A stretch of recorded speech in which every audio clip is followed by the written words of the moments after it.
Benjamin Franklin a dit, beaucoup de gens meurent à 25 ans, mais ne sont enterrés qu'à l'âge de 75 ans. Bonjour, je suis comme Salomé Rador pour l'exhortation matinale. Nous allons lire aujourd'hui dans le livre de Juges au chapitre 6, à partir du verset 12 à 13.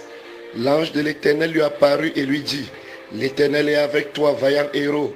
Gédéon lui dit, ah mon Seigneur, si l'Éternel est avec nous, pourquoi toutes ces choses nous sont-elles arrivées? Et où sont tous ces prodiges que nos pères nous racontent alors qu'ils disent, l'Éternel ne nous a-t-il pas fait monter hors d'Égypte? Maintenant l'Éternel nous abandonne et il nous livre entre les mains de Madian. Alors je ne sais pas qu'est-ce que tu veux faire. Je ne sais pas qu'est-ce que tu vas entreprendre. Je ne sais pas qu'est-ce que tu as décidé de faire. Qu'est-ce que tu voudrais devenir dans la vie. Mais sache que ce que tu veux faire, tu peux le réaliser. C'est possible. Car cette chose existe justement parce que c'est possible de le réaliser. Dans ce processus pour réaliser cela, tu vas faire face à de nombreuses déceptions, de nombreux échecs, beaucoup de souffrances. À certains moments, tu vas même douter et tu vas te dire, pourquoi cela m'arrive-t-il? Pourquoi toutes ces choses m'arrivent-ils? Alors que j'essaye seulement de prendre soin de mes enfants. J'essaye seulement de prendre soin de ma femme, prendre soin de mon mari ou de prendre soin de ma famille, de ma maman. Je n'essaye pas de voler. Je n'essaye pas d'être l'homme le plus grand du monde. Je n'essaye pas d'être l'homme le plus riche. J'essaye juste d'avoir le nécessaire pour nourrir et satisfaire ma famille. Ceux qui ont expérimenté cela, ceux qui ont vécu l'adversité, ceux qui ont expérimenté ce que je viens de dire, n'abandonnez pas vos rêves. Il existe pour être justement réalisé. Tu dois savoir que tu es la bonne personne pour ce rêve-là. Tu es la bonne personne pour réaliser ce rêve. Le problème aujourd'hui, c'est quoi? Je vais le raconter sous forme d'une petite histoire. Un jour, un fermier avait rencontré un jeune lionceau dans la brousse. Il a ramassé ce jeune lionceau, il est parti avec lui, il l'a laissé à la maison. Alors, ce fermier également avait des moutons qu'il élevait. Alors, le lionceau a grandi avec les moutons au point où il a été obligé de transformer son alimentation. Il voyait les moutons partir pour brouter de l'herbe, il suivait les moutons, il essayait tant bien que mal qu'à la fin, son tube digestif s'est adapté à l'herbe. Alors, en grandissant, il a grandi avec les moutons au point où les moutons se sont habitués à lui, il s'est habitué aux moutons. Alors, un jour, un lion est arrivé. Le lion est entré dans la bergerie et il a commencé à poursuivre les moutons. Tous les moutons ont fui et c'est ainsi que le jeune lion aussi est parti se cacher dans un coin. Le lion qui est arrivé a dit, mais tiens, c'est quoi ça? Il est parti, il a arrêté le jeune lion. Il dit, qu'est-ce que tu fais là? Le jeune lion est en train de trembler, il dit, ne me tue pas, ne me tue pas, ne me tue pas, s'il te plaît, je veux vivre. Et alors le jeune lion dit, mais je te tue pourquoi? Viens. Ils sont partis. Il a amené le jeune lion au bord d'une rivière. Et quand le jeune lion a vu le reflet dans l'eau, il a dit, tu vois, tu me ressembles. Le jeune lion a dit, comment ça? Il dit, oui, tu es un jeune lion comme moi, je suis un lion. Et le lion a dit, waouh, je ne savais pas cela. Merci beaucoup. Et c'est ainsi qu'ils sont partis à la chasse. Et comprends très bien.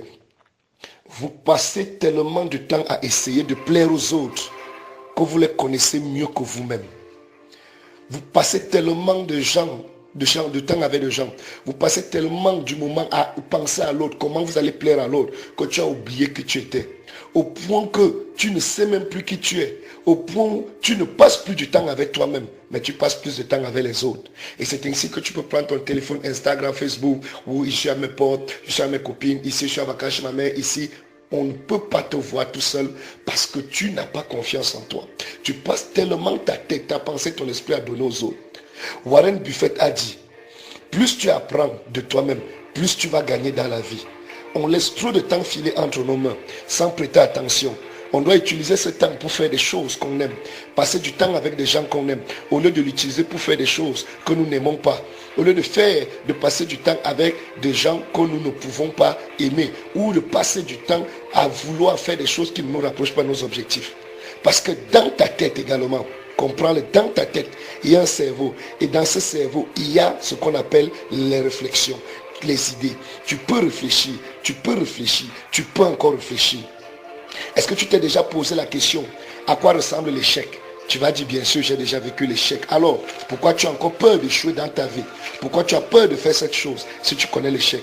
Tu t'es dit que tu ne peux pas, mais quelque chose en toi t'a dit que tu peux. Tu t'es dit que tu ne peux pas, mais quelque chose en toi te dit que tu peux. Voilà pourquoi, lorsque tu es jaloux ou tu envies quelqu'un, c'est parce que la personne que tu vois en face de toi représente les pensées et les rêves que toi tu as rejetés hier. Cette personne représente les rêves que tu n'as pas eu le courage d'accomplir, mais que cette personne a eu à réaliser. Voilà pourquoi tu l'envies. Voilà pourquoi tu la jalouses. Voilà pourquoi tu ne l'aimes pas peut-être. Tu ne la portes pas dans ton cœur.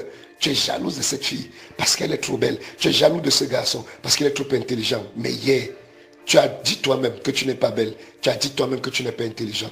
Mais quelqu'un d'autre a réalisé tes peurs. Quelqu'un d'autre a réalisé tes doutes. Et risquer d'échouer, c'est risquer d'apprendre. C'est aussi risquer d'être heureux et aussi réussir. Beaucoup sont devenus des moutons. Et ils sont devenus incapables de bouger la société. Beaucoup sont devenus des moutons et ont arrêté d'apprendre. Alors je te laisse avec cette citation de Zen Asher. Le succès vient quand l'opportunité rencontre la préparation. Elle a dit, le succès vient quand l'opportunité rencontre la préparation.